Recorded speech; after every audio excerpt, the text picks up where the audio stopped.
Hello, everyone, and welcome to this, I don't even know what to call this. This is Getting Real About Being Human.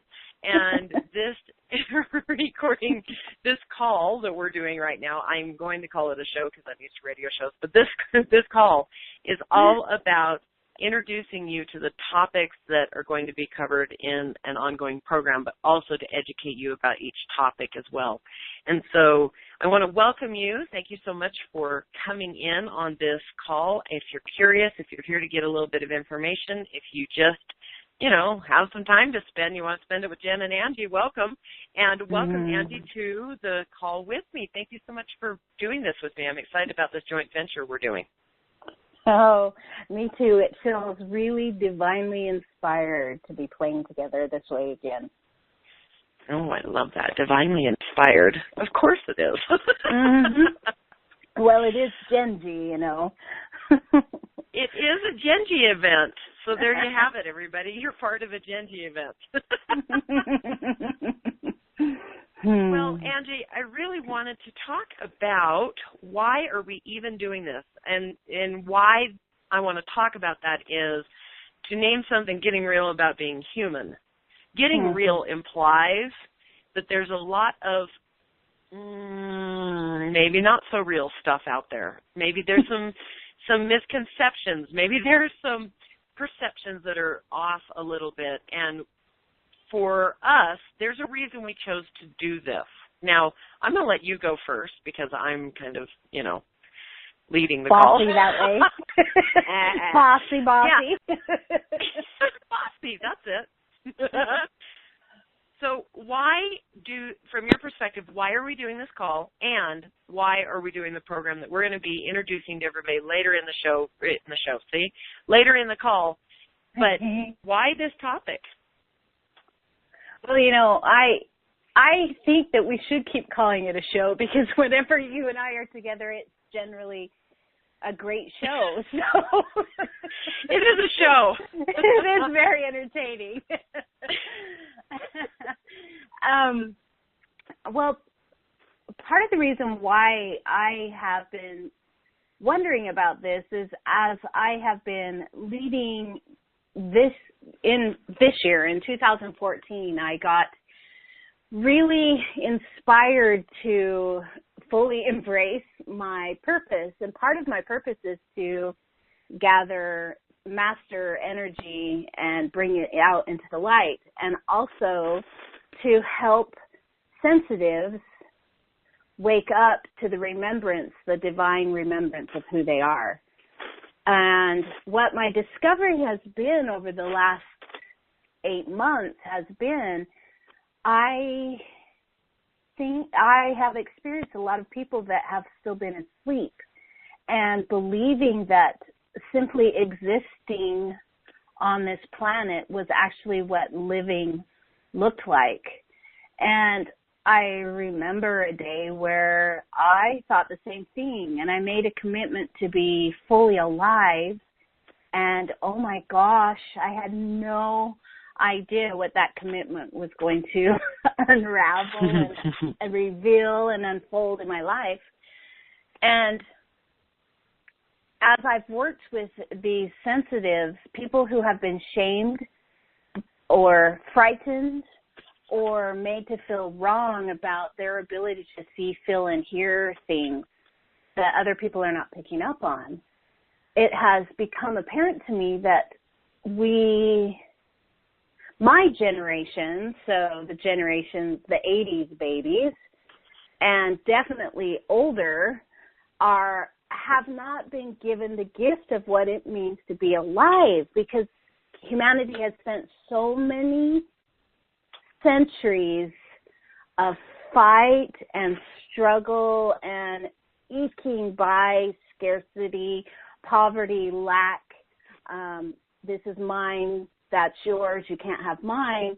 That energy has so permeated the DNA of human beings that they have forgotten that they were creatures of love, that they've forgotten that they're creatures of abundance and wholeness and unlimited potentiality. And so I kept thinking, how can I bring awareness to this divine truth of wholeness and infiniteness?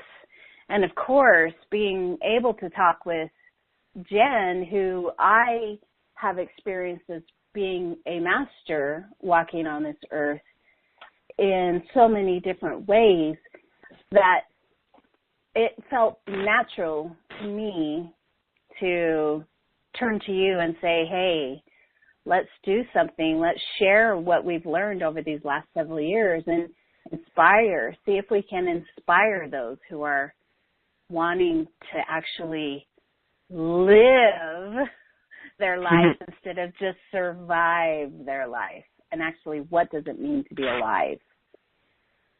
Wow, that's fun. Having witnessed that journey, I can really appreciate how you're sharing that with others, because we are so very different about how we approach things, and that difference has brought us both to a learning place. And to not be in that, well, it has to be the same way with you if this is what I'm experiencing, because it must be divine truth because I'm experiencing it, has been a real gift, because we are completely dedicated to bringing our own individual truth to what we share as a relationship. And that means that, you know, when you go bump down the stairs, I don't have to go bump down the stairs. Instead, I can say, how you doing?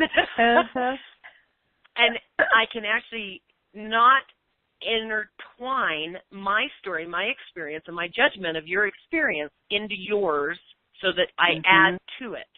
And that is part of the human experiences. We are the way our minds are made, and I'm not going to get into all of that. You can study science all you want. But the way our minds are made, we seek for what we relate in each other. That's how we relate to each other. We also seek for the differences. We are made to categorize. And, you know, you can call it codependency. You can call it just wanting desperately to fit in and belong. You can call it whatever you'd like. Many, many, many of us actually tap into another person's experience through empathy, through our gifts, whatever it is, and we think we have to. And we think it's how we're going to validate another person.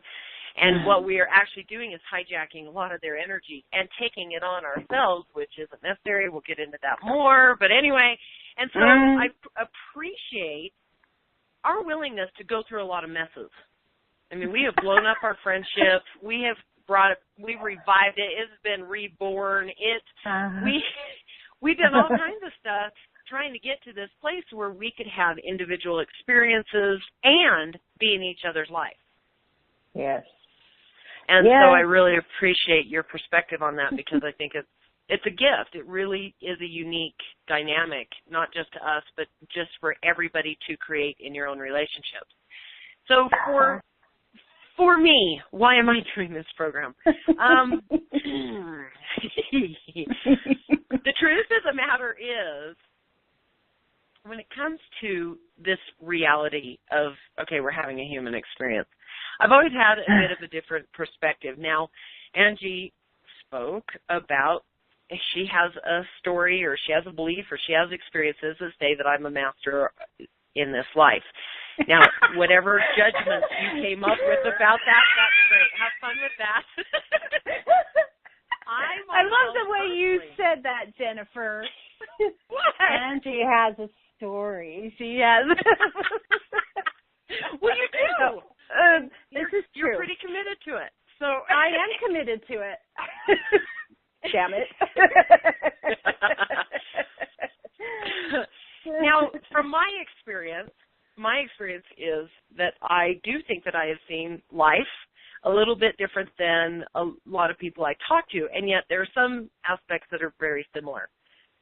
I have not, since the early 2000s when I left structured religion, when I started studying consciousness, all of that, I just haven't bought into it. I haven't bought into the structures and the have-tos and the shoulds. So I would say some people might see me as a bit of a rebel. Some people might see me as a bit of a wingnut, whatever it is. what I see myself is as somebody who really is dedicated to seeing the possibilities, no matter what the situation is. And nothing brought that more clear in the human experience than the death of my daughter, Kelsey, her fiance, their child, who was born at the time of Kelsey's death, who then died, and also their 5 dogs. Nothing brought the human experience more crystal clear to me than that, because I got to experience the letting go, the loss, the grief, the pain, the darkness, all of that side of what it was that I'd been studying and believing and all of that. And so I got an experience, a physical experience. And when we get into talking about the components, and we talk about there's physical and emotional, mental, spiritual, and energetic aspects of being human, all of those were on such high voltage that it was a very intense experience. Now, it doesn't mean that I'm special by any means. It just means that was my human experience. And so what that brought up for me was a real different perspective, a very clear, it's just a perspective. It's the only word that really resonates. I have a perspective of the human experience that is very crystal clear to me. Now, it is my perspective. I actually don't think my perspective is yours. I don't think it's the same as even my siblings or my neighbor. I don't think that at all. I know this is unique based on me. Even the people who went through the death and loss of my loved ones, they had their own experience of that. And that is what taught me so intensely, beyond any doubt within myself, that a lot of us are very, very confused about our power, our abilities, our own sense of sensitivity, our own ability to tap into the different components of being human. We are all very committed to the lies we've been believing and living and nurturing and contributing to on this planet. And the more clear I got, actually, it wasn't about a lack of tolerance. It was, I got really clear on my choices. And so there were some things that maybe I would have tolerated in my space or played along with, knowing that within me there was something inside going, this doesn't seem right. Something's a little bit off. And in the past I would have just gone, something's a little off, but I'm going to get what I can out of this. And now I go, no, this is a lie for me. This is not true for me. It doesn't resonate. And I literally dismiss it. I don't try to sift through it to find the nugget. Instead, I just go, this is a no for me, and I move on till the yes. And I move on in a way that I know I'm creating my own human experience. And so are you. And so why do I want to share this? Why do I want to talk about this? The truth of the matter is I want to burst the bubble of the lies. I want to open the door and invite people into some understanding, into their own perspective, without having to go through a traumatic experience to get there. And that's what really is so profound. I have experienced the conscious community, and to be honest, I experienced it no different than the religious community. I experienced no different than, the Democratic Party or the Republican Party. I don't see a difference. I think there are people playing out the same lies in any of it. I don't think that a certain category within our human experience makes you better than or less than. I think we're all going to experience some crap here on this planet, and I think we're all going to experience some really great stuff. Whatever structure you want to experience that through is fabulous. Have a great time. But at least take off the blinders, get real, and understand that this human experience is not something you're a victim of or that you have to tolerate, but instead it's something that you actually have the potential and the power to create. And that's my invitation as we go through this phone call, this introductory call, really talking about these topics that are like, whoa, in a very short amount of time. There's a lot here. There's a lot to talk about. And please understand, I am very clear, and I've had conversations with Angie, so I know she's very clear. This is just our perspective. We are not going to resonate with everybody. We're going to annoy the hell out of some, and we are going to absolutely seem like we have got the answer to everything to others, and whatever you think is your business.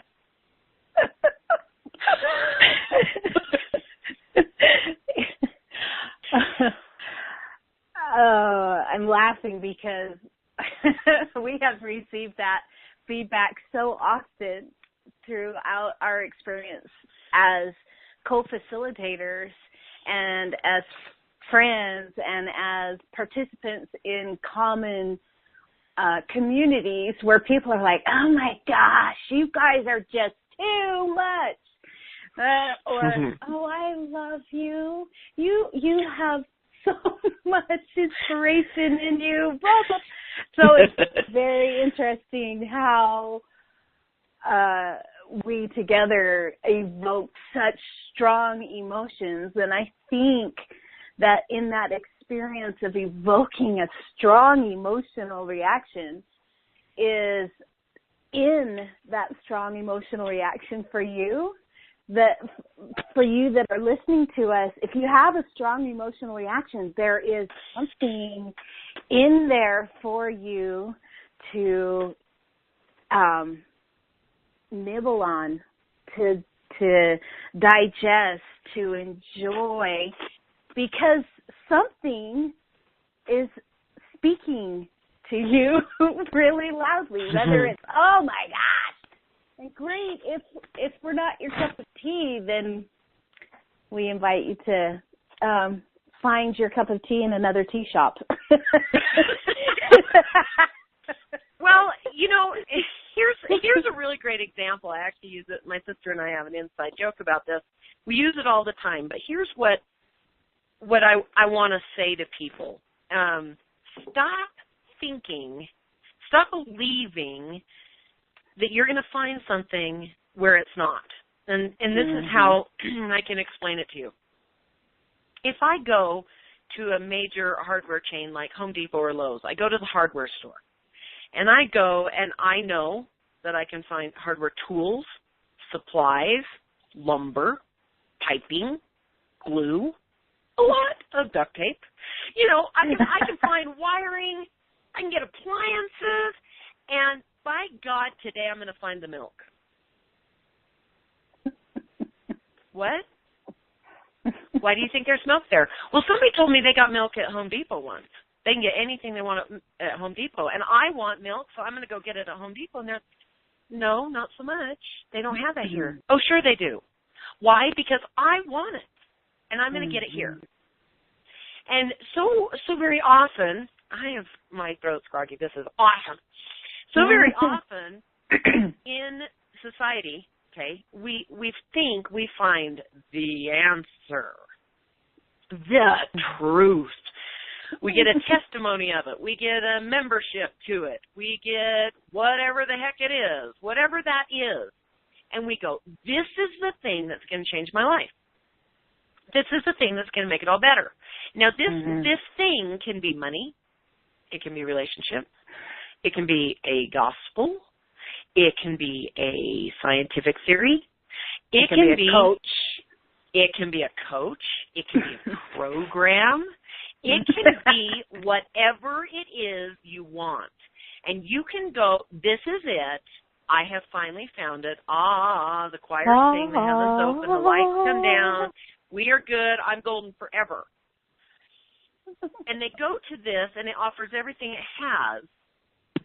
But because the person is seeking outside of them for something, eventually they run out of what that has to offer. So, for example, if I have only lived in a small town and I only have a small neighborhood market and I walk into a Costco, it seems pretty freaking exciting, okay? Oh, my gosh, you walk up and down the aisles. It has everything I could ever want. Oh, I will never shop anywhere else. The problem is when you need lumber and you go to Costco and you say, I need lumber, they look at you and go, you can't get that here. Well, but I need it. Well, you can't get that here. We've got these pre-assembled shelves. All you go, oh, okay, that'll do.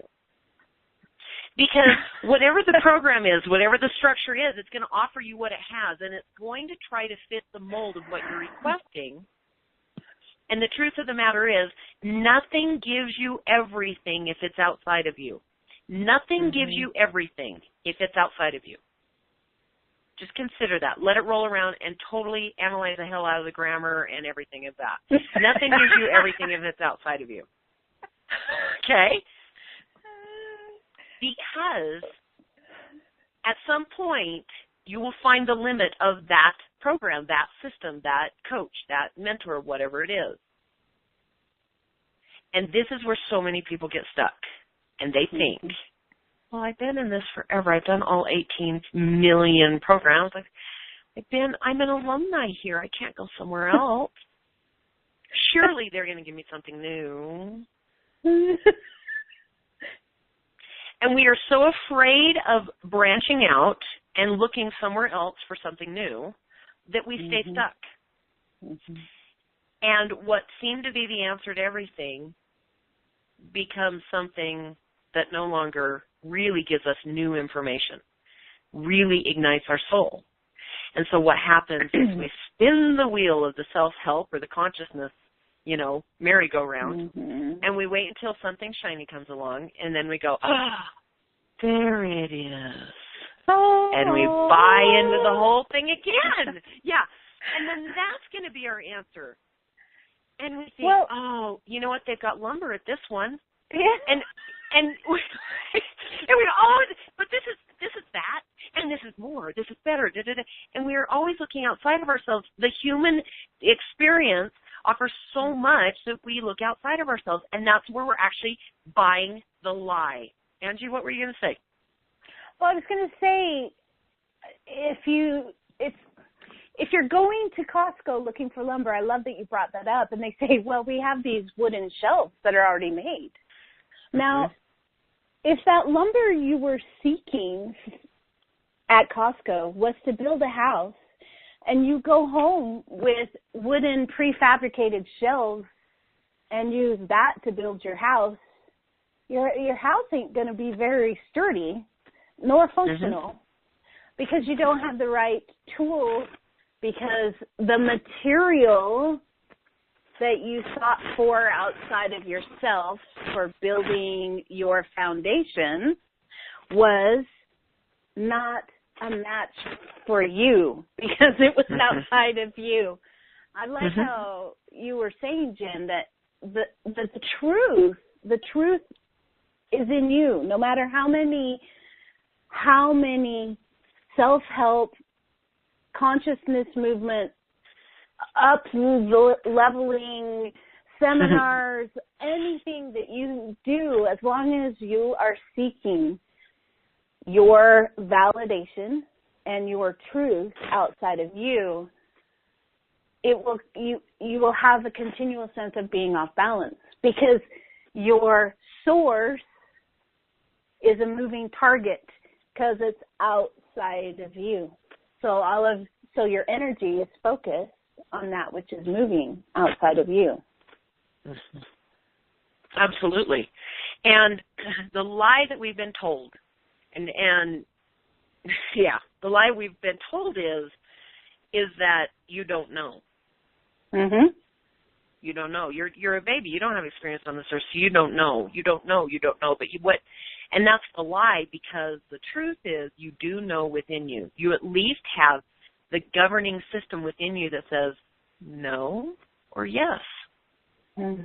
You do know. You do know if you pick up a book, even though your best friend and her entire book club say it changed your life, you know if you pick up a book and go, this feels, wow, ooh, no. You know. But the problem is, if you're looking for somebody else to tell you what you're going to love, you will not take the time to listen to you.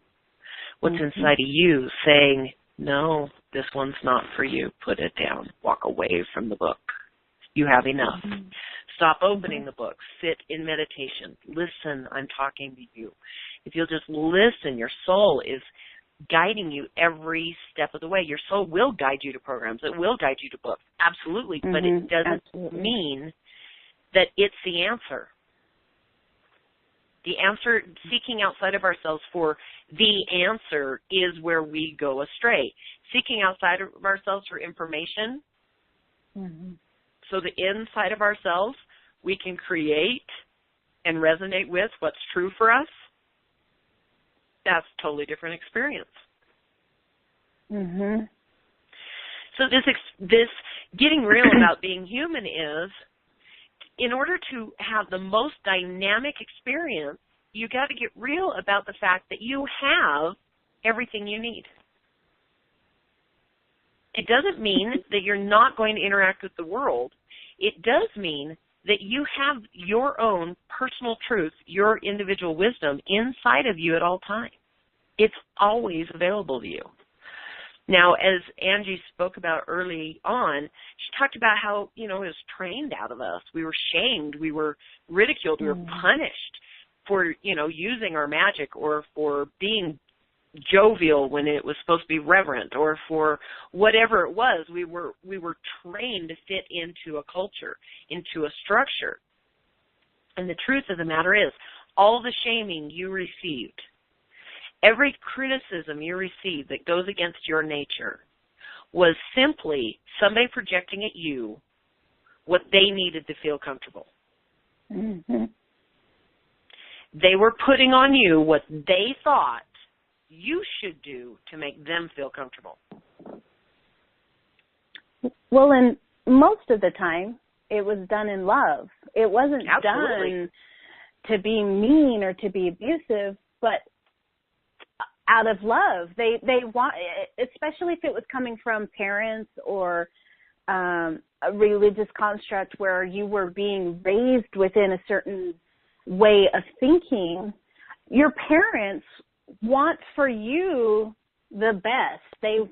And for them as humans, the best means fitting in. It means belonging. It means matching, so that you're not an outcast. So if they're seeing you laughing out loud very jovially in the middle of a very quiet, reverent church meeting, they're going to say, hey, we don't act like that. And as children, we want to be part of the we. Mm-hmm. So we conform that. We conform to that. Absolutely. Mm-hmm. Yes, and that's the kind of the trick. It's done out of love. None of this at all is about blame. None of this is about what should or shouldn't have happened. None of this is about that. This is just simply about what can you do to get back to the place where you realize that you are actually in control of your human experience. And that's what we want. We want to share with you some of the things that are going to come up, some of the things you're going to be facing, why you might be struggling, what you might go, oh, yeah, that's finally, okay, I can find some understanding here. We are not trying to teach you something outside of you. This is about helping you remembering your divinity within you, not according to me, within you. So this entire course that we're going to be talking about and offering beyond this call is all about helping you remember and reconnect with you so that you can stop living the lies. Because the lies are what is uncomfortable. The lies are what actually make us feel really miserable. If we can remember the truth about who we are in our divinity, how amazing and powerful each of us are, then as we go through this human experience, this life experience of being fully alive, we will recognize our own power of creation within it. And that's actually where we find peace. It's where we find acceptance. Any of you that have said, I just don't feel like I belong, that's because you haven't reconnected with you. If you are with you, you always have a sense of belonging. If you are truly with you in honor of your essence and your divinity, that sense of wanting to fit in and belonging is always satisfied. It's never lacking, because it's when we dishonor ourselves, when we move outside of ourselves, looking outside for connection, that we actually abandon ourselves. I have I had an awesome experience of that recently where, because I've spent most of my life as an outie, meaning focused outward and looking outward for validation, and as I've moved into the conscious awareness of who I am, being painfully aware of how much I was seeking external validation of my existence. As I have moved through that and come into me through the work that I have been doing and that I will be sharing with you throughout this program, I had this experience recently where I was holding space for a large group of people who were doing a celebration.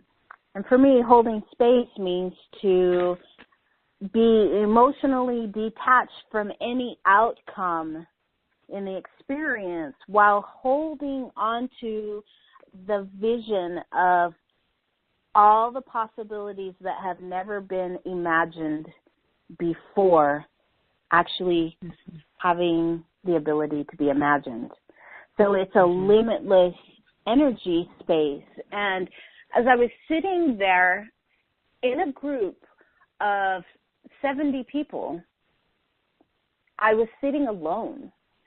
And in the past, that for me would have been an incredibly uncomfortable experience because I was alone. And in the past, that alone meant that I didn't fit in, that I wasn't wanted, that nobody loved me, that I wasn't good enough. And I would pretzel myself in that moment to be what I judged the others would be wanting me to be so that they would pick me. So this is all of the energy that I was living with as I fully lived the lies that I was willing to continually believe. So in this experience recently, I looked around and I had a visceral shift. I actually felt a physical shift in me as I brought myself back into me and realized that for the first time in my adult life, this year in these events that I've been facilitating in and holding space for, I actually belong when I'm with me. And I sat there and went, wow, this is the feeling that I was looking for outside of myself, but I could not find it outside myself because it's not there. It's actually in me. It's here in me. You know, Angie, I appreciate you sharing that, and for all of you who cringed and said, yeah, no, exactly. Understand that's I get it. I hear you. I get emails from you. I used to hear from you on my radio show all the time. No, it's not in me, and I hate me, and I don't like me, and I don't approve of me. And yeah, that's part of the problem. There's some lies you're believing. Because if you truly knew who you were and how free you are in your being, in your soul, your essence, whatever you want to call it, you would not have anything to judge about yourself. You would not have any harshness with you. Instead, you'd be very curious about what's going on. You'd be very in the space of what's happening, what comes next, what do I want to change, what do I want to keep the same.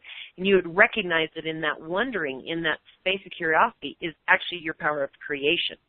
And so if that is a struggle for you, I understand. I have been there. Angie obviously has been there, as she spoke about, and it's a possibility to shift that. It does mean that you go into you. Now, I will say that when Angie and I facilitate this program that we're going to be offering to you, one thing for you to understand is we are not your guru. We are not your answer. We are not the reason you're going to feel good.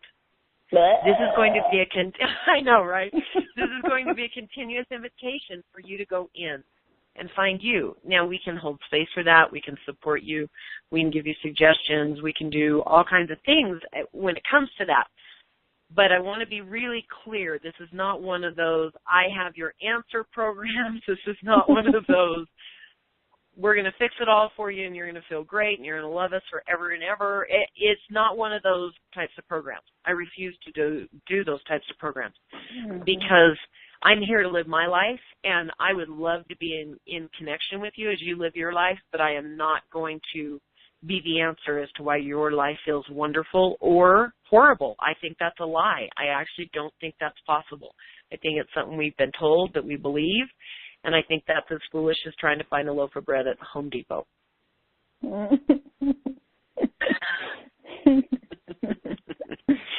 So we've talked a little bit about the lies. We've talked about this. Angie, what would you like to say as it pertains to, say, the components of the human experience when it comes to physical, emotional, mental, spiritual, and energetic? Why does that matter? What the heck is that? What are we talking about when we say that?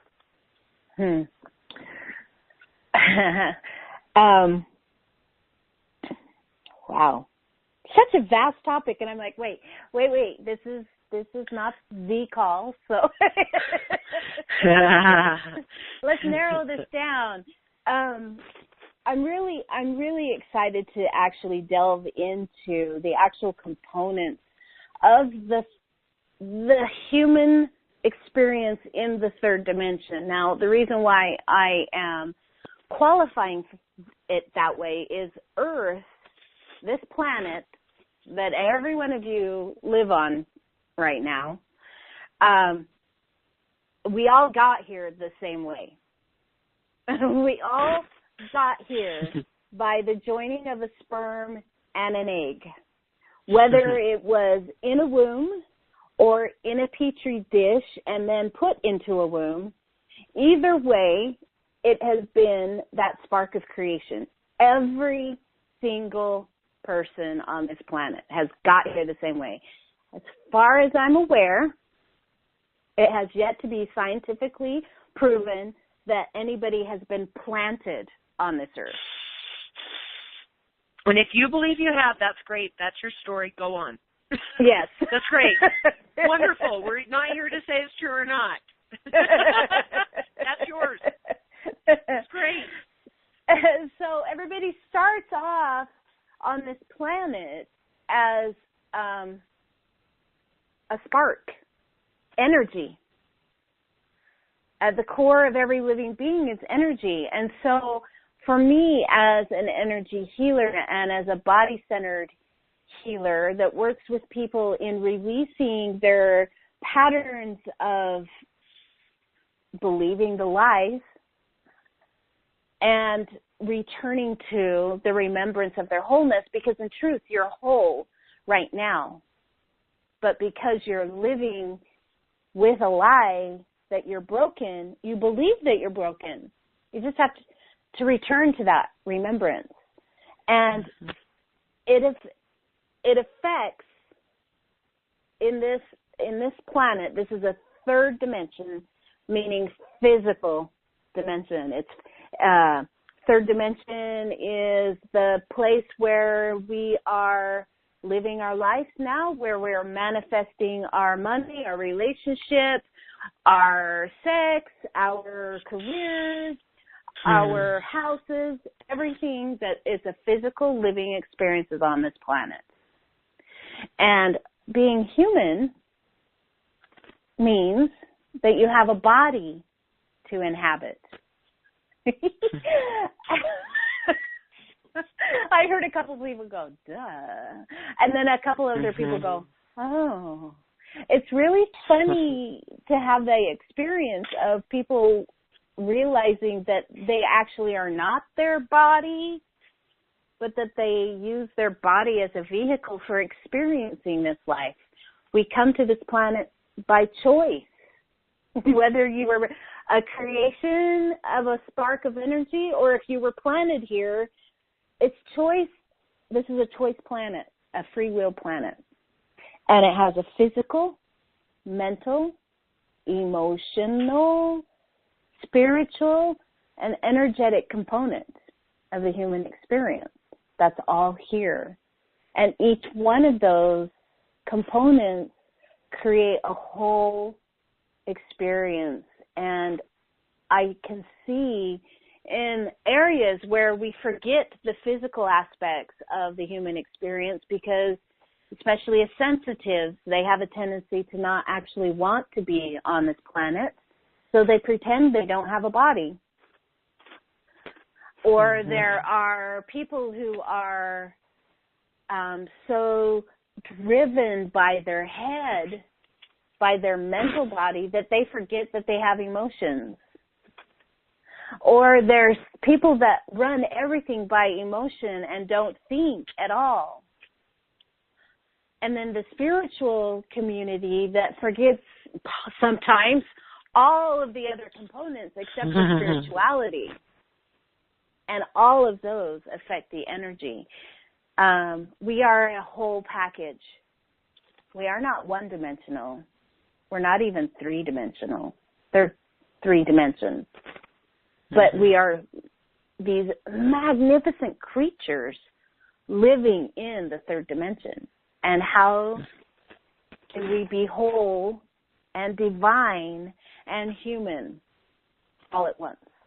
And that's why I'm here with you, Jen, and sharing this information is to bring each of you back in to remembering the 5 different experiences or components or pillars or points of the human experience here on this planet, as well as the more expansive spiritual aspects that we'll be getting into later on in the program.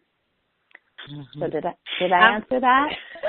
You did. And I think you brought in a lot of really good examples. I think that for many, at least the ones I've talked to, the conversations I've had, what I've heard is, well, I am an intellectual. Of course, I'm always in my head. And it's like, oh, don't bother me with the mundane.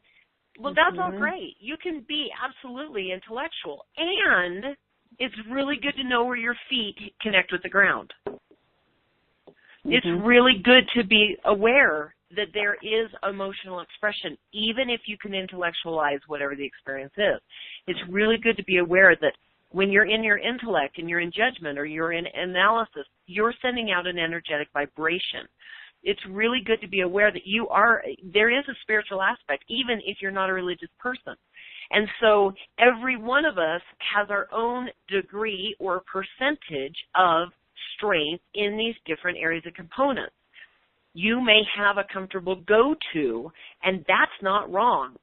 But to really forget or dismiss the part that you're not comfortable with is going to be something that causes you great pain and frustration, even if you don't understand that. And so our invitation for you is to get to know each of these components, know how it resonates with you, know what it's like for you to have, say, an emotional experience that's tied to spirituality, or maybe you've got an energetic experience that has to do with your physical body. To know what that plays out like for you, so that instead of fighting it or avoiding it or judging it, instead you embrace it and can actually tap into it and use it as part of your creation. You know, I am psychic. That's the word that people like to use. Angie says sensitive. Great. It doesn't mean either one is different, better than, less than. All it means is that is our own interpretation of what it is that we experience. Angie and I can be in a very, say, what we would consider a holy space. We can be in a wonderful, maybe at sanctuary or wherever it is, having an experience, and something will happen, and each of our different components is going to have a different reaction to it. So, for example, Angie is really amazing. Like, if somebody comes in and they're using drugs, whether it's X or meth or whatever it is, she gets a body tag, a physical reaction to that. A body tag is a physical reaction that she just, there's no denying it. There's no anything. She just, whoa, and she feels it very strongly, okay? I am actually somebody who can recognize when somebody's in my presence who disassociates, who actually checks out of their body, who disassociates from their emotions, who checks out in that way. So we may have somebody walk through the room and go, oh, my gosh, he's a meth addict. And Angie's like, oh, my gosh, did you feel that? He's a meth addict. I'm like, yeah, did you feel how he disassociates? And that's how he's self-medicating. Totally different perspectives, because we are not out of ourselves. We are in ourselves, listening to the messages of all these wonderful systems that are playing out within us that give us this human experience. What if you could tap into that? Just what if? What if you weren't afraid or ashamed of the fact that when you lay your hands on an item, you have a knowing of where that item's been, or you have a recognition of who that item belongs to? What if you got so excited about something that you levitate, or you have big reactions emotionally, or whatever it is, and you stop judging that? What if you allowed yourself to be as magnificent as you are? That's why we're spending an entire module of this course going over that, is because we really want to give you so many opportunities to explore the different components that you can start to experience them, start practicing, playing, reintroduce yourself, allow it to introduce itself to you, and you can start to incorporate that into your human experience. That's why that's part of this course.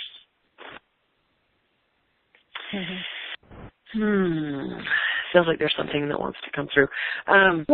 When it comes to I was going to say that what I've noticed as I've gone through actually sharing with people the different components, the physical, mental, emotional, spiritual, and energetic components, and how they work together as a whole, but also how each individual component of the human experience is experienced, people begin to understand that there are different ways to operate in the world.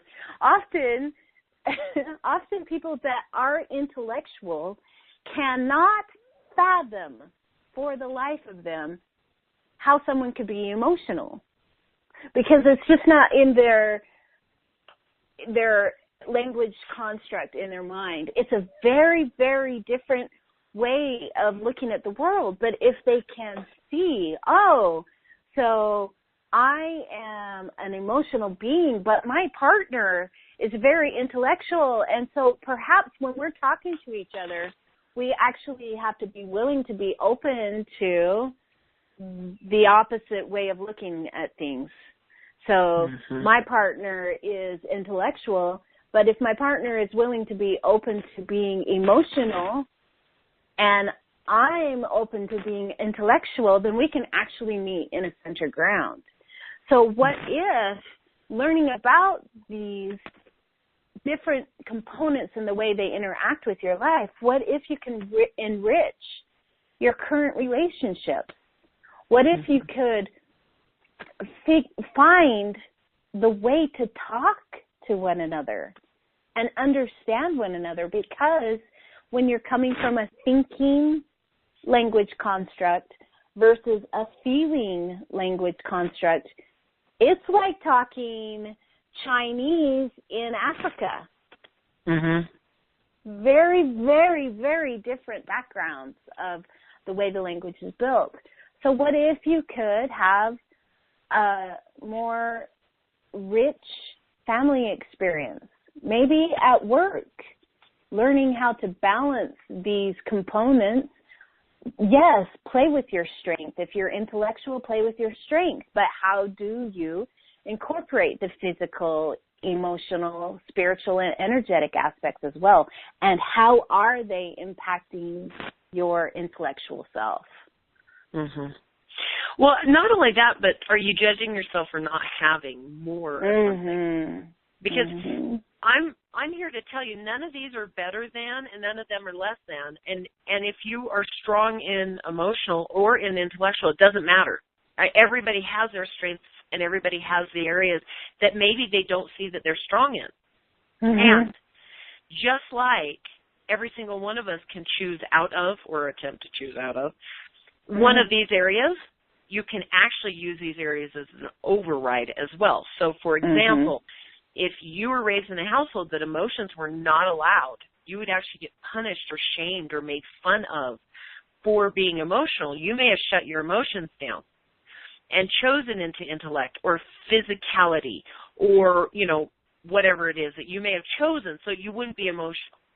And now as an adult, what that looks like is you refuse to be emotional, okay? You're in that shutdown. I am not going to let myself be emotional until you have some kind of come apart, or maybe you do some passive-aggressive anger, attack, rage moment. And you're like, I'm not emotional. I got angry, and let me tell you why I was right to do that. Whatever it is, it's going to come out. The other thing is to go into override with these, and to be honest, this is one of my biggest pet peeves in the conscious community. Spiritual override pisses me off, period. Amen. I can't even tell you how appalled I am when somebody tries to inflict spiritual override on a situation that I'm part of. Okay? Spiritual override means a lot of things.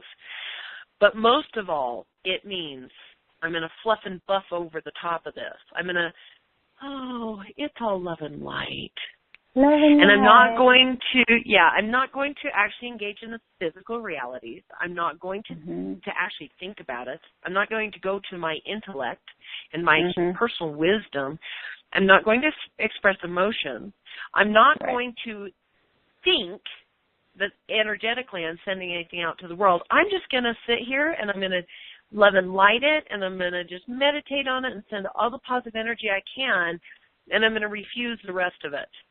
And I am here to tell you that if you are doing that, you are the only one fooled.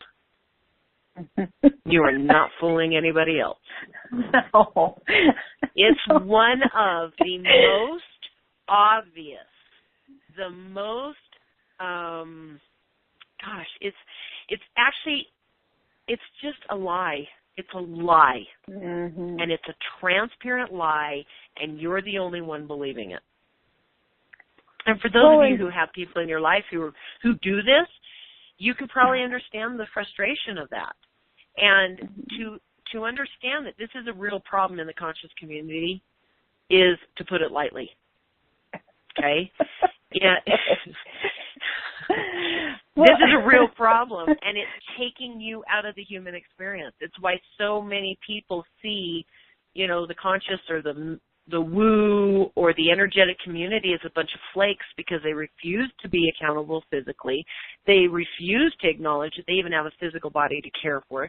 They refuse their emotions other than overwhelming joy and bubbly goodness, and everything's always super duper great because they're a spiritual being and this is just a moment in time.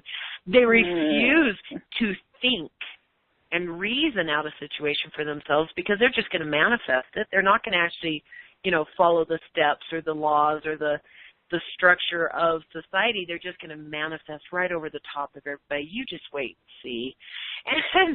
And energetically, what they're putting out is, I have all the answers, and you don't.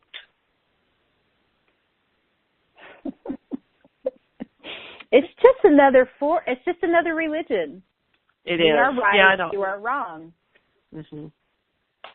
Yeah. And what I love is with this program that we're bringing to you, that we keep talking about, is we will be able to delve into this.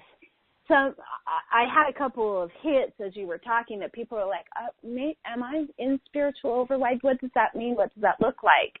Or am I doing that? And in the course, we'll be able to talk about, here's how you recognize if you are in spiritual override or emotional override or physical override or mental override. How are you overriding your life?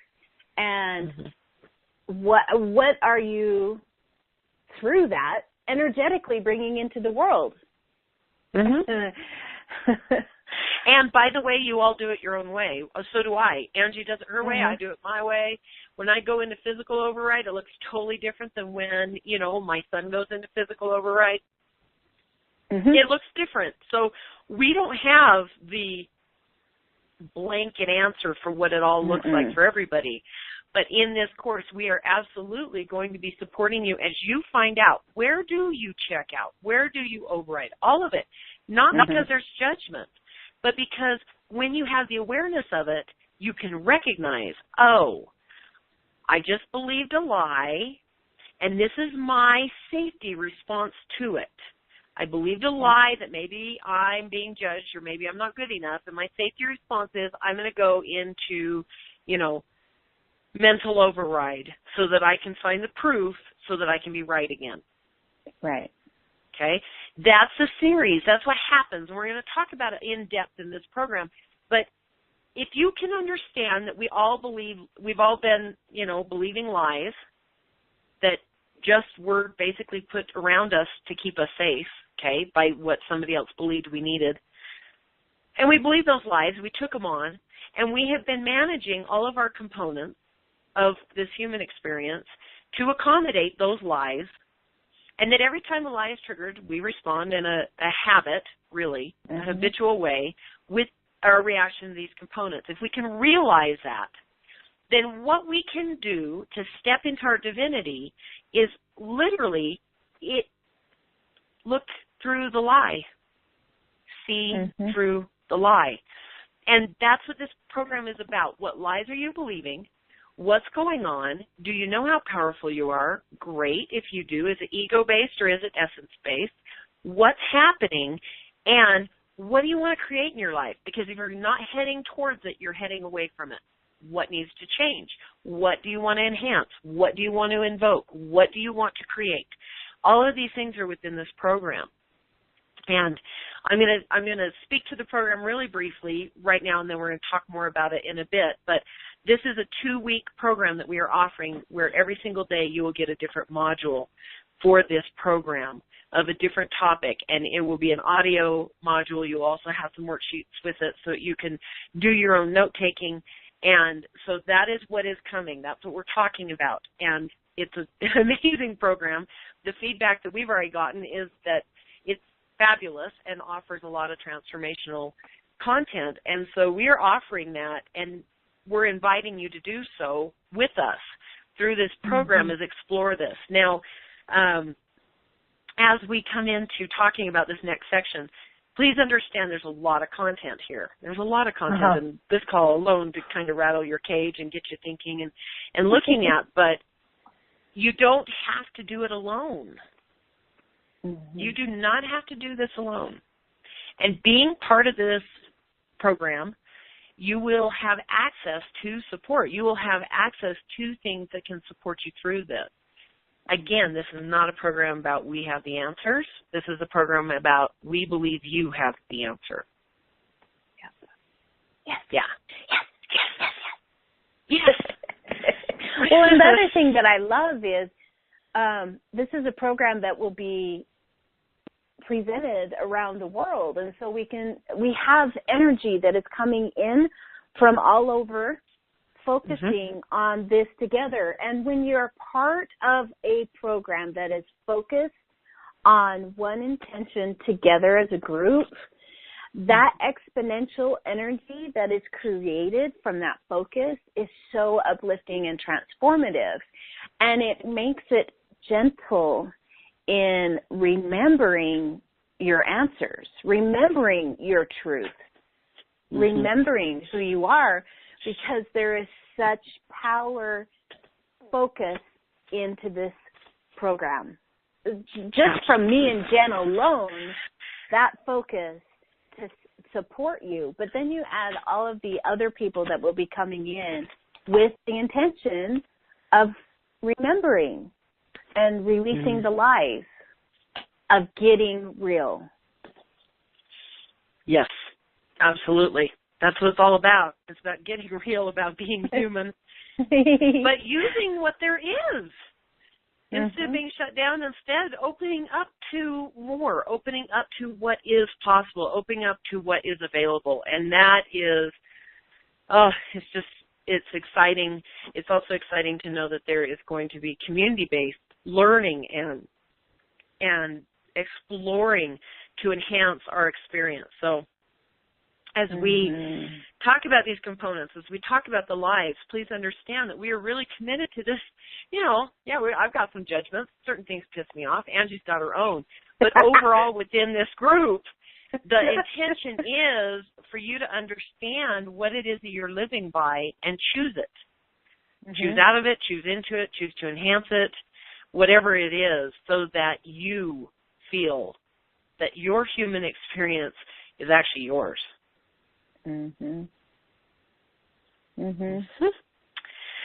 Yes. So the other area that we are going to explore rather intensely is about the divine energy and the qualities of that. Now, I am a Akashic reader, practitioner, or whatever you want to call it, and so I have... I read the Akashic record. Title. I know. I visit. I explore. I ask a lot of questions. Dude, you hang out in the Akashic records. What are you talking about? I hang out. Whatever you want to call it. You chill with the masters. Yep. And so within that, one of the things that I've become aware of, and through a couple of trainings, there's a sense and awareness and some really wisdom that I have come across that I've actually played with for years. And that is that there's divine energy. And that means that it was part of your soul before you came to this planet. Okay, so this is part of what makes up your soul, is your own unique essence, your own unique qualities that contribute to who you are on a soul level, not just it for your human experience. And this energy, these qualities come with you, enhanced through your focus, your experiences, enhanced through your gifts and abilities, and they're also always available to us. And so we are going to spend a good deal of time talking about what these different energy focuses are, not just because I want you to know, I'm not doing readings, just so y'all know. I'm not doing a reading as part of this course. If you would like an Akashic Record reading to know your specific soul makeup and the energy that makes it up, that's totally separate, and you can contact me separately for that. Within this group, we're going to be talking about these specifically because I want you to know what's available to you. So we're going to be talking about how do you invoke divine compassion? How do you do that? How do you invoke it in a way that is most honorable, that does not go through the ego, but instead is really out of a soul-based service? We're going to be talking about these things. And so as we go through and we talk about what it is, this is going to be, a real eye-opener for some of you. And each one of these categories is going to have its own audio training for you so you can revisit it. Maybe you're going to find out, I don't know which one I don't have really strongly, but divine order. Okay, so divine order is some of the energy. Let's talk about that one. Divine order is one that Angie and I like to talk about, because she's really good at it in her way, and I'm really good at it in my way, and they're actually really far apart on the spectrum of what's possible in divine order. So divine order, when I say divine order, I'm talking about the awareness of systems. I'm talking about the awareness of the appearance of things, so beauty, decorating, fashion, that kind of stuff actually falls in divine order. The same as being a project manager falls in divine order, okay? So divine order has a very wide spectrum of what's possible within it. Now, some of you may go, well, I actually am OCD, so I'm kind of divine order obsessed. Okay, I have a theory about that. We'll talk about it in the program. Okay? Mm-hmm. I actually think that shows a little bit of out of alignment in some area. It shows you're believing a lie. Okay? Yeah. We're going to talk about that so you can see how that resonates with you in the program. But for divine order, Angie, what is your current understanding of divine order? Not what I've told you, mine is. Your current experience with divine order. What does that look like for you? My current experience of divine order is an awareness of the lie that I have been living with my whole life, that I am messy, that I am unorganized or disorganized, and that I'm not clean. So not clean and messy are two different things in my world.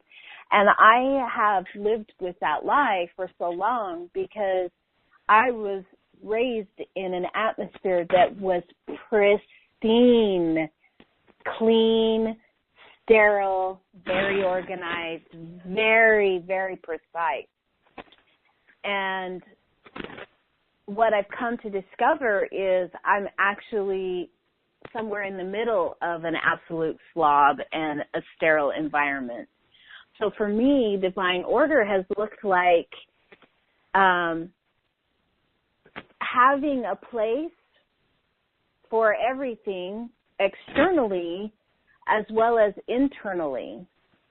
It has looked like when I'm working on a project, divine order, I like to have the overarching picture of what I'm going to be working on the project, the entire whole, the end goal. And then I like to have the steps broken down in between. I used to think I couldn't do that. I used to think that all I could see was the big picture. But that was a lie. Because I have come to understand that I actually intuitively know how to find the order that best works for me in a project or in a process or in an event. Right. And does it have to look a certain way now? No, it doesn't have to look. In fact, it doesn't. That was the other thing that was coming to me is it's flowing. In the past, I thought order was square linear boxes stacked one on top of each other in a perfect grid. But the truth is, order can be order, but order can also be chaos. Order can also be flowing curvilinear lines, because that's the order that is needed for that experience. Yes. Yeah. So that's one perspective of divine order. Now, I'll tell you, Angie, you've gone through a lot of transformation with this. I can remember you having a bloody fit if you didn't know every single step of something we were about to embark on because you were actually seeking guarantee in it. Somehow you thought that there was a guarantee within the order. And so that's been something I've watched you evolve through. And for myself, divine order, I've always gone, nope. See, in my 20s, I got so controlling and so scared. I was terrified. I was absolutely terrified. I was married to a military man. The Gulf Wars were happening. And quite often I found myself miles and miles and miles away from my family, my support structure. I found myself scared a lot as he was deployed and I had brand new babies. I was very scared. And so what would happen is I would try to get everything in order to find that guarantee of safety, just like Angie just said. But mine looked like being obsessive compulsive. I was one of those that dried my sink in the kitchen, and if I heard a water droplet in the middle of the night while I was asleep, I would wake up in complete panic. I vacuumed myself from the front door all the way through the entire house, all the way upstairs to my bedroom. As I got into bed, the vacuum actually stayed by my bed during the night. That's how obsessive I got with it. So that was my attempt to control. Okay, so divine order can flow or it can be controlled. There's all extremes. It's still divine order, okay? Mm-hmm. What I have come to do is as I let go of the lie that somehow controlling order would keep me or my loved ones safe, I let go of that lie. What I've actually come to play with and enjoy thoroughly is the fact that I think I'm the director of chaos. You give me chaos, I have the most fun with it. In fact, when people try to give me a structure, I can remember I did a workshop and there was somebody in the workshop who kept wanting an exact time slot and an absolute outline. When will we be completing this? When will we be doing that? And I'm like, I don't know.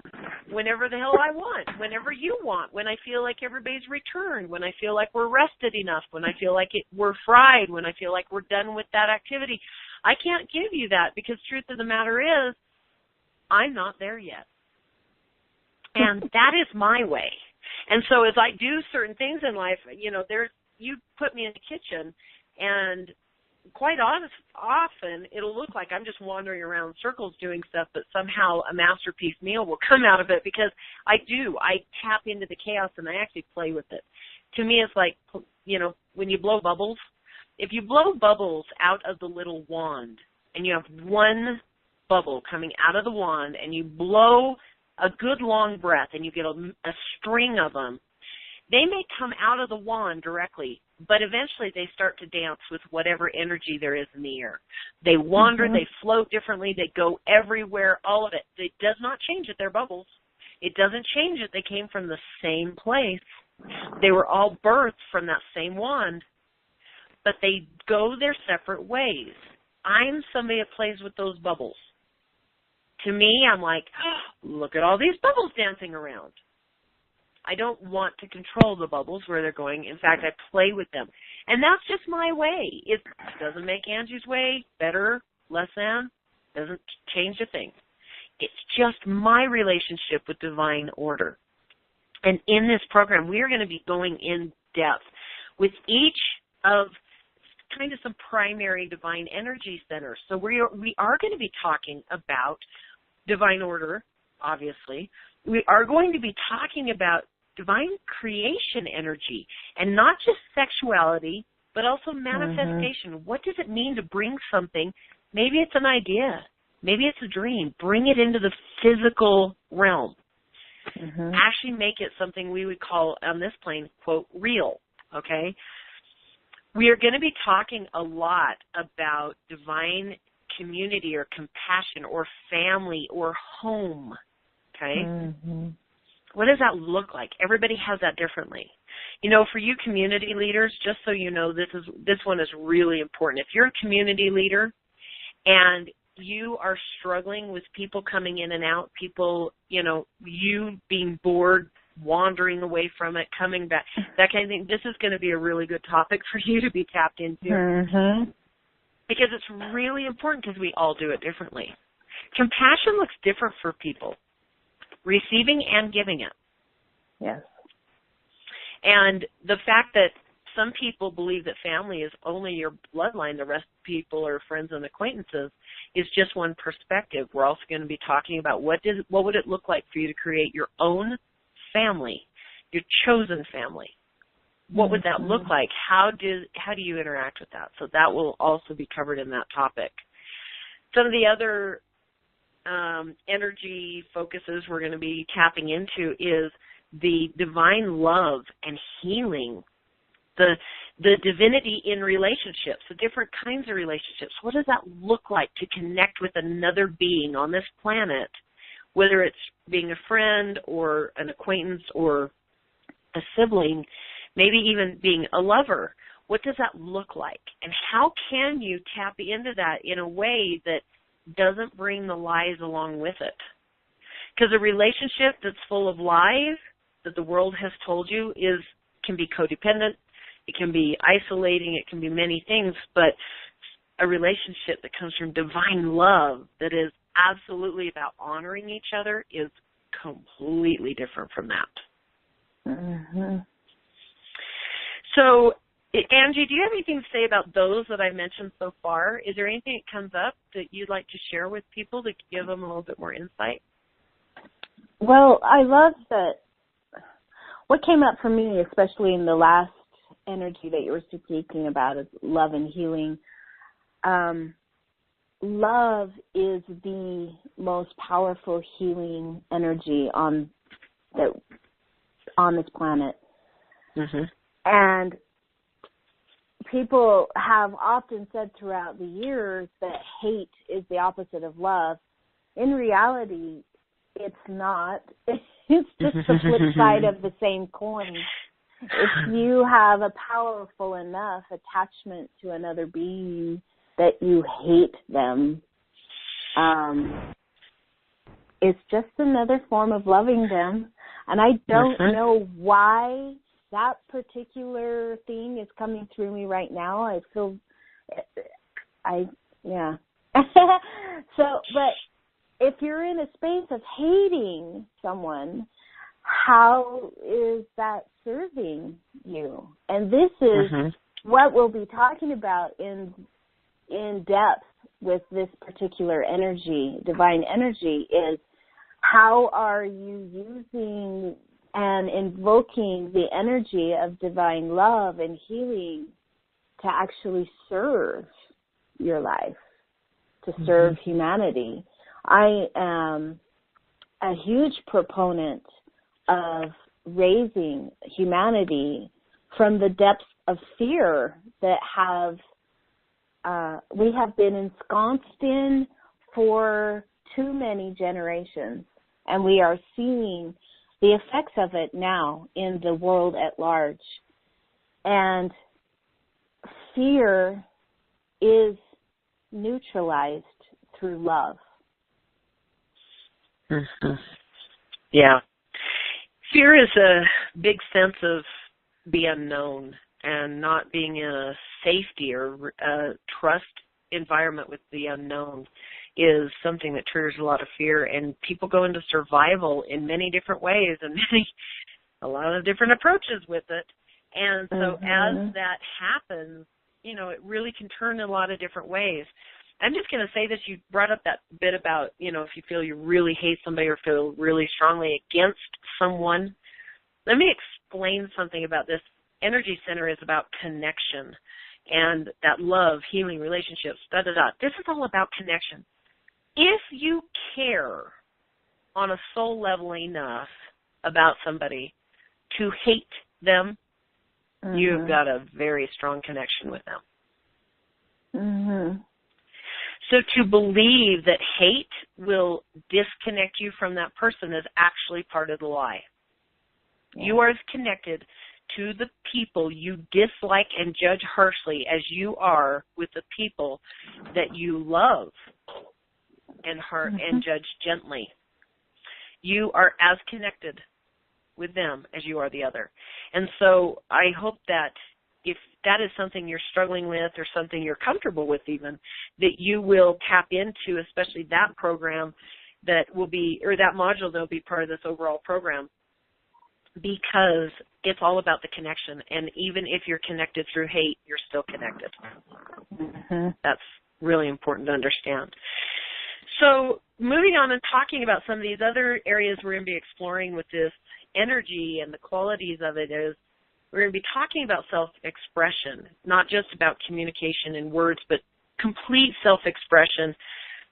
We're going to be talking about teaching, about what does that mean to tap into that space of communicating a message to somebody, especially somebody that maybe you feel, or about a topic you feel very passionate about.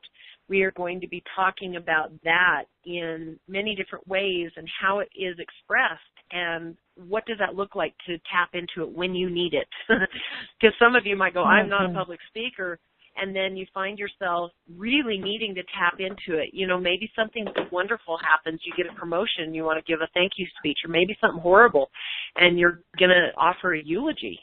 You know, what would it look like for you to communicate that? What self-expression is needed, and how can you tap into it when you need it? And how can you adjust it so that you are that space for somebody else? What does that look like? Another area we're going to really dive into is truth, and that is individuality. And how do you honor, your individual truth and also honor somebody else's truth. Truth is very different than wisdom, which is something else we'll talk about. Wisdom is universal. Truth is individual. And what's the difference in those? What does that look like to have a knowing within yourself, an awareness within yourself, versus having maybe the knowledge of it based on an experience? What's the difference? How do you deal with that? How do you express that in the world? And how do you invoke it when you need it, when you need to call upon that? Another thing we're going to be talking about is power. Divine power is very different than being powerful based on the ego. It's very different than the lies about what power means in this world. And that is, we're going to be talking a lot about independence and freedom, about what energetically, spiritually, what does that look like to have this divine power within you, flow through you? How can you tap into it? How can you evoke it in a way that you are invoking that power within yourself, from yourself, through yourself, not an outside source. You're not tapping into, you're actually just saying, it's within me and I'm using it right now and calling it up right now. What would that look like and what could you do with that? Just imagine what you could do with that in your own life, in your own world, and in creating this human experience. We're also going to be talking about the divine energy of possibilities, the unlimited energy of possibilities or abundance. What does that look like? How does that manifest in the world? How would that change your human experience? Because all of these things are going on whether we're paying attention to them or not. And so much is available to you. You just believed the lie that told you it wasn't for you, or it wasn't yours, or it wasn't right, or it was somebody else's.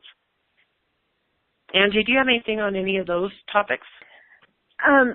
Getting real on each of these components that we've talked about, the divine energies as well as the human experience components, getting real in these and how do you invoke them and how do you live with them creates powerful leaders. Now, Jen and I have a tendency to attract leaders who are looking for the language of speaking to community or healing a community. We attract leaders. So if you find yourself, as you've been listening to us, going, this sounds like what is needed for my leadership or for my partnership or for my community, I really invite you to check in and see if you are ready to embark on this journey of remembering your divinity, remembering your wholeness, getting real about this human experience. Because our leaders, we are our world, and I often speak on a world level because as an empath, I am able to feel the world, and I can feel the turmoil that's going on at this time.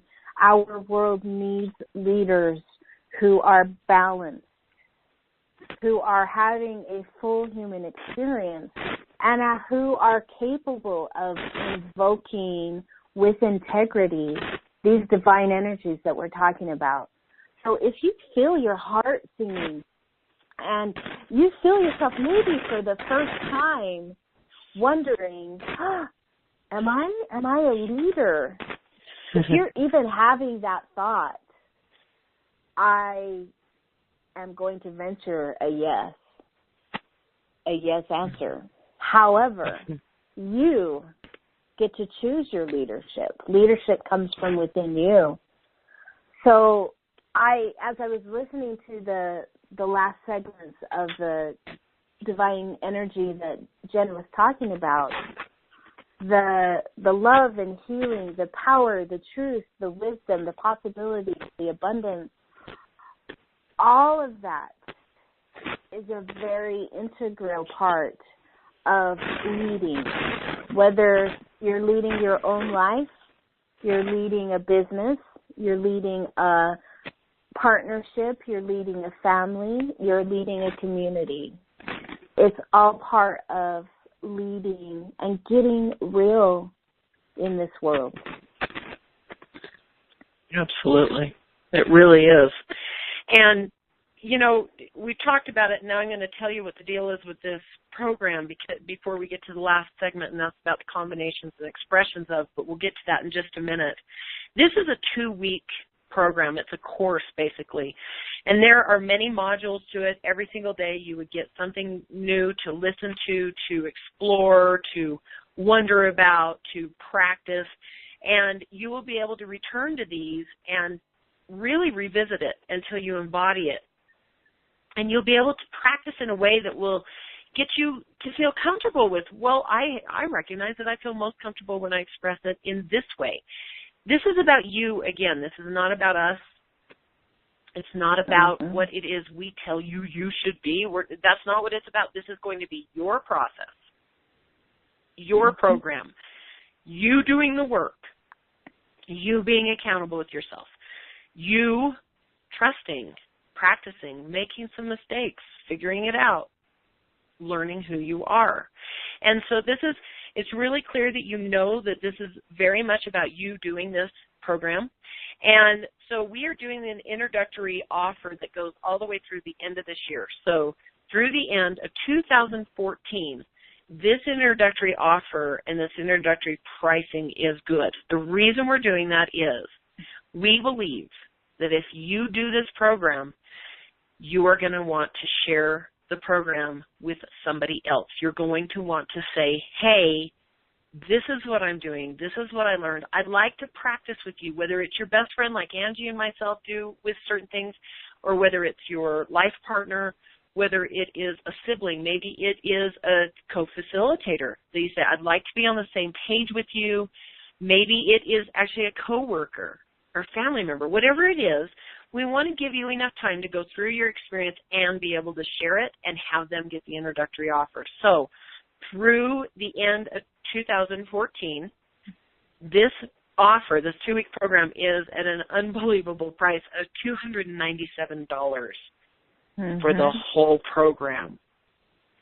So we're not doing it in a frantic, you have to beat the clock, on and on. No, we are offering this to you, and we're offering it to you, giving you time not only to experience it, but to share it as well.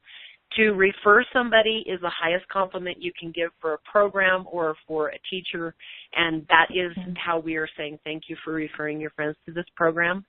The other thing is, just so you know, once we cross over into 2015 and that, New Year's celebration happens, the price is, yay, another year. The price is going to be $447.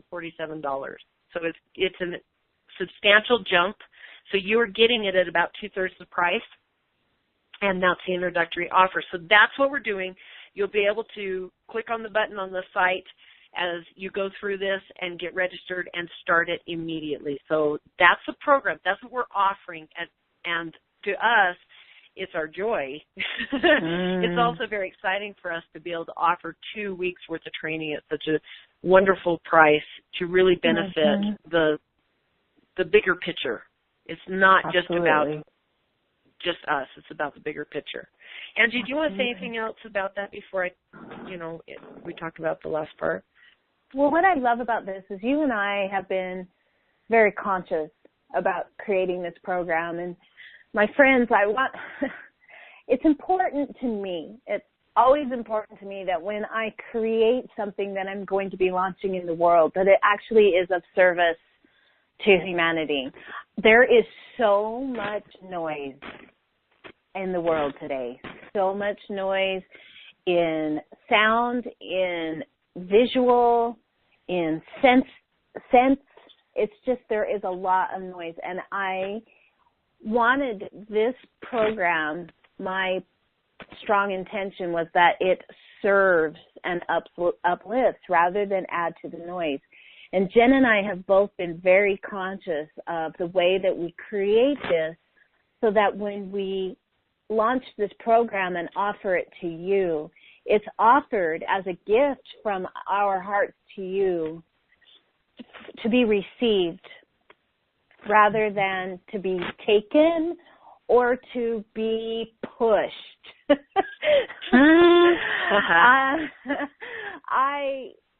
I love and I'm so passionate about the work that Jen and I do together, and to be able to offer this to you as a way of enriching your life and expanding your awareness and providing a space of exponential growth so that you can get real about being human. When I think about that, I get so excited, and I'm so honored to be able to bring this information through and offer it to you at an incredible deal, $297 until the end of 2014. I'm so happy to be able to provide that to Absolutely. you. I'm excited. Yeah. Absolutely. Well, before we run out of time, I want to talk about this last section that really is going to be the fun part to me.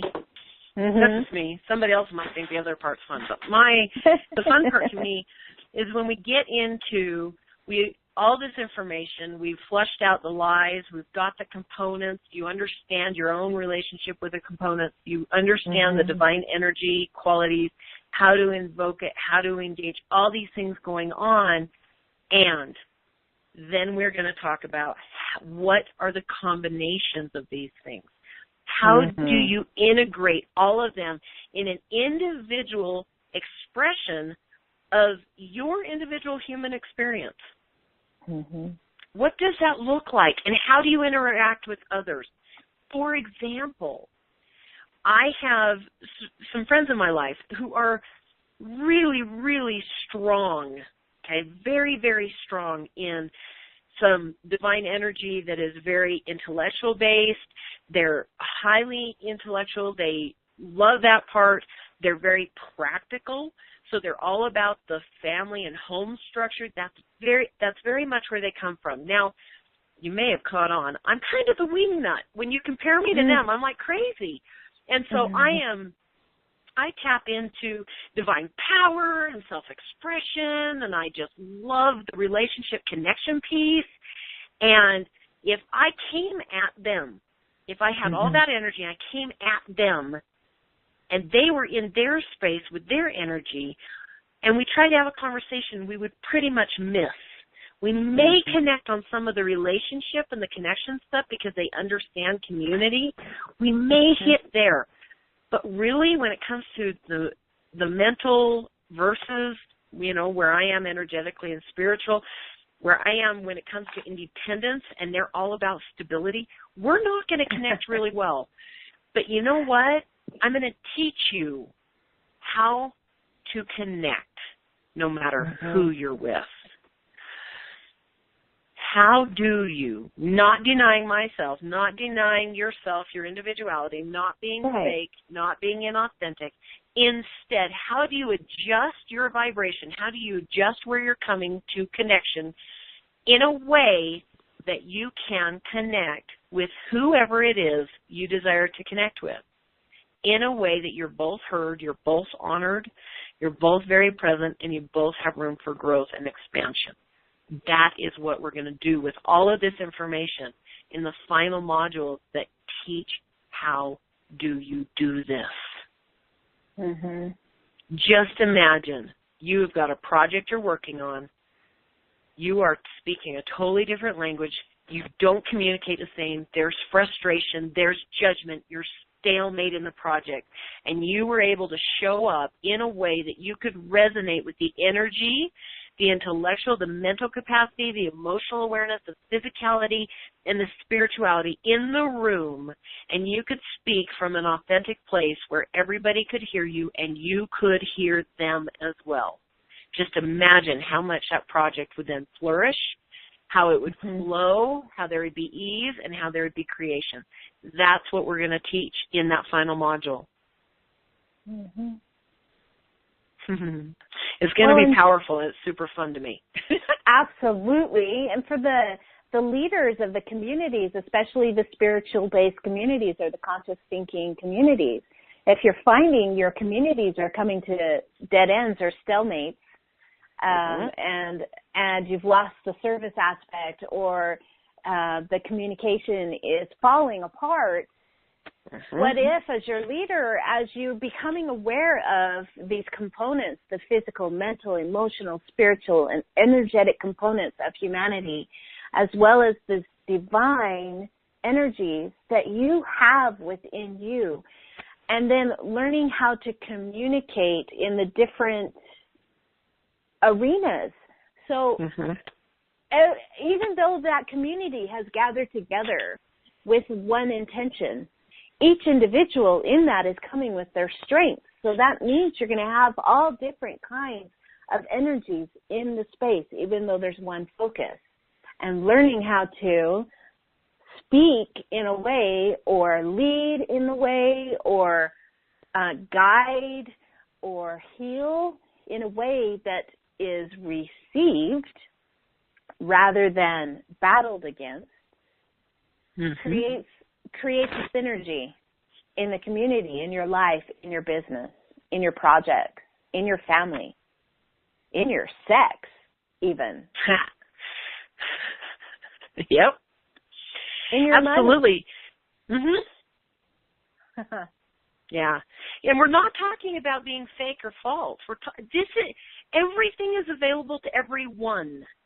We're just showing you how can you tap into it. How can you say, wow, I normally wouldn't approach a project this way, but this is what's going to support this project. So I am willing to tap into, to bring up and enhance within myself what will best serve this project. And when you do it with integrity, you are unlimited in what you are able to create. And that's where we're going with this. That's what we want to teach. That's what we want to invite you to engage with. So I hope you can hear there is so much content coming with this program. It is going to be crazy fun. It's going to be exponential. You're going to have lots of homework, lots of invitations for exploration, a lot of possibilities for you. And you really do have an opportunity to tap into this right now. Get the introductory pricing. Get it, share it, create your own community to do it along together and to really tap into this. This is going to be fabulously fun. If there's anything that Angie and I really like to do, we just like to play with stuff, even when it's, quote, serious. We still end up having bursts of laughter and playing and curiosity and wonder, and that is our intention of space holding for all who participate in this program. So if there is anything you don't know, if you're like wondering, if you've got a question, you can email any questions to joyandessence@gmail.com. And that is JOYANDESSENCE@gmail.com. And Angie and I will both reply to that so you can get both of our responses to any questions you might have about the program. If you have any problems or questions, just reach out to that email. And just remember, we are inviting you. This is, you might have caught on, we're not hard salespeople. We are inviting you to play with us. That's how we see this. It's how we view it. We're inviting you to come in and explore this with us. And this is something we are both very passionate and confident in living. We're committed to it. And we want to share that with you. And so that's the invitation, folks. And if you have any questions, just send us an email. Angie, do you want to say anything before we wrap up? I totally have chivels. And and chivels are my own body experience of joy, happiness, excitement, and truth. It's an overall body experience. It's a very delicious energy, and I'm just so excited for you guys to come play with this. It's going to be super, super fun and delicious too. Right on. Well, thank you so much for taking the time to listen to this program, to this introductory. I hope that you found some value in the introductory on itself. If you decide this isn't for you, we wish you well. And look forward to maybe connecting in the future. And if you decide that this is for you, welcome. This is awesome. Send this out, share this with your friends, see how many you can gather and, create a party out of it. And we will let you know how we will be staying in contact with each other as the program continues. So get registered, get on it before the pricing goes away at the end of 2014. And it will still be available, just not at the great introductory price of $297 through the end of this year. After that, it will go up to its regular price of $447. And so I hope that whatever it is that you got out of this program, that you will embrace it gently and you will begin to look for the lies that are stopping you from having a wonderful human experience that is of your own creation. Thank you so much for taking the time. And Angie, thanks for playing with me. I love playing with you, my dear. I love playing with you too, Jen. All right, everybody. We will see you soon. Take care. Bye-bye.